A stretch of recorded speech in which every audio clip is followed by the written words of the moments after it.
with one of these nearer? Yeah.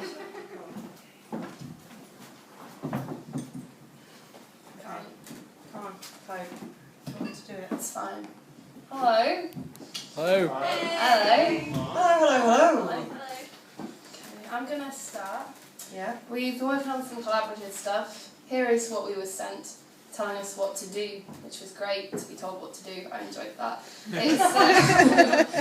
So your section of the film is 52:02, shot of television screen, lasting to 1:27:04. These times are from the Region 2 DVD of the film. This is my poem. So I watched it, and we have the woman rotting in the bathtub. So I was going to read what I wrote about that. Sorry, too much paper. This is kind of a bit of an intro. As well as links to Stirred, we have flyers for Stirred. The next night is here at the 3 Minute Theatre on the 27th. It's a Monday, and so it's in a few weeks. So please come to that. And the theme is witches. So I was also thinking about the theme of witches when I was trying to respond. So, shower witch. The witch who lives in the shower drowns herself with magic nightly, douses the bath in flannel and Dettol to disguise the mould that is claiming her back to front. She is a Rubik's Cube without answer. They'll come at her from behind the thin veil, the bandage of the shower's flimsy curtain. You lock her away like the mad woman in the attic. She's wanting to burn down all of our houses. This is the horror, the thrum of our blood and the ghosts that we choose to harbour. Thank you. Anna's going to talk a little bit about how we did the next piece, which is Wendy Torrance's lines. Yeah, basically, I wasn't able to get hold of the film, so I was working from secondary sources. And this next bit that I'm going to read is the most depressing found poem I've ever made.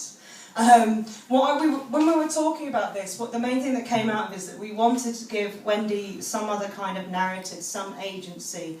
We don't know whether we've done that. I think we've just exposed the misogyny of the film, the situation. This is not reflective of the original book, because the book, as many people know, Stephen King's pretty good at writing female characters.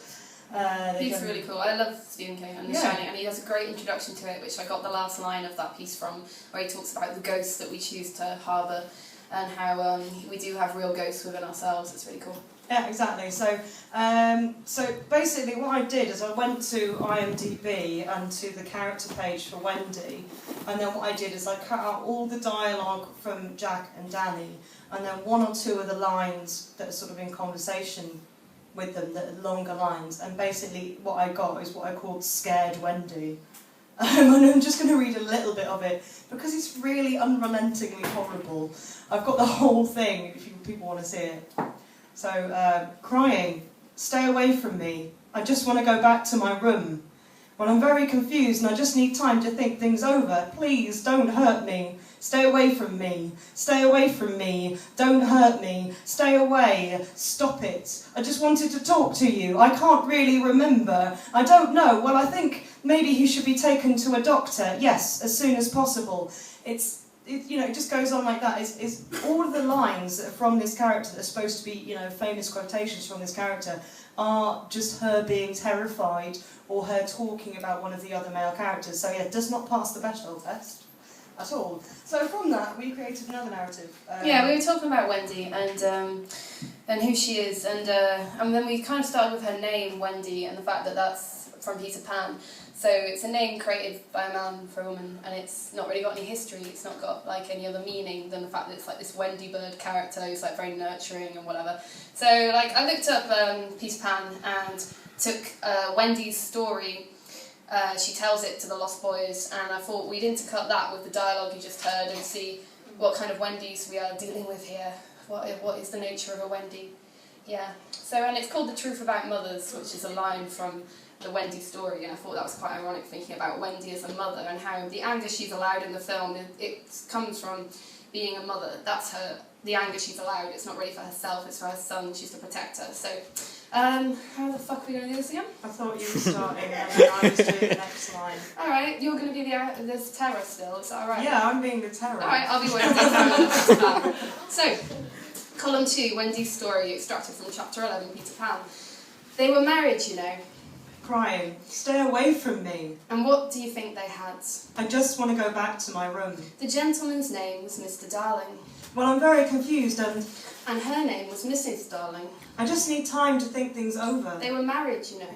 Please, don't hurt me. They flew away to Netherlands, Stay away from me. where the lost children are. Stay away from me, don't hurt me. Think of the empty beds. Stay away, stop it. Think of the empty beds. Sobbing, I just wanted to talk to you. If you knew how great is a mother's love, I can't really remember. you would have no fear.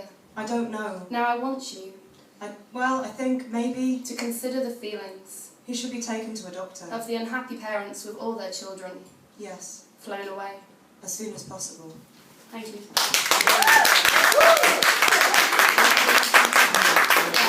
Cool. Right. More Wendy to come. So this one is called Wendy Bird is Crying Again, and this I got from kind of also the section of the film that we were told to look at. It goes from the green room with the mouldy woman in the bathtub to Jack and Wendy having a confrontation. And so I kind of, oh, this is time for the birds. The Right, birds, get I've the made birds. some birds. They are the birds. Alright, so what happened was I thought I'd make birds for you guys to give out with Wendy's words on. So I looked up how to make origami birds online, and this is what happened. And I thought I could do it right, It's but not like postmodern birds. It's it postmodern. actually fits in well with the nature of Wendy. Okay, so basically what we did here is we had a structure where we included a line of dialogue, and then there's a line from me and a line from Becca. So we sort of created our own formats for this poem. And this is the one that's in the book. Yeah, this one's in the book if you are interested.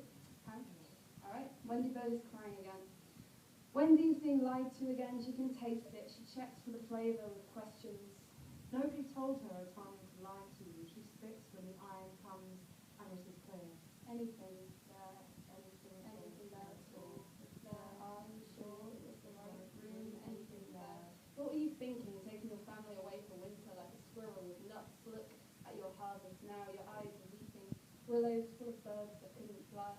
Even as she smashes the plates, the birds are failing to take flight in the shard. What about somebody did this, that, to him, to me, somebody did that? Wendy, once you rule out your own version of what happened, there's only one possible explanation for this. You can't trust the words that he gives.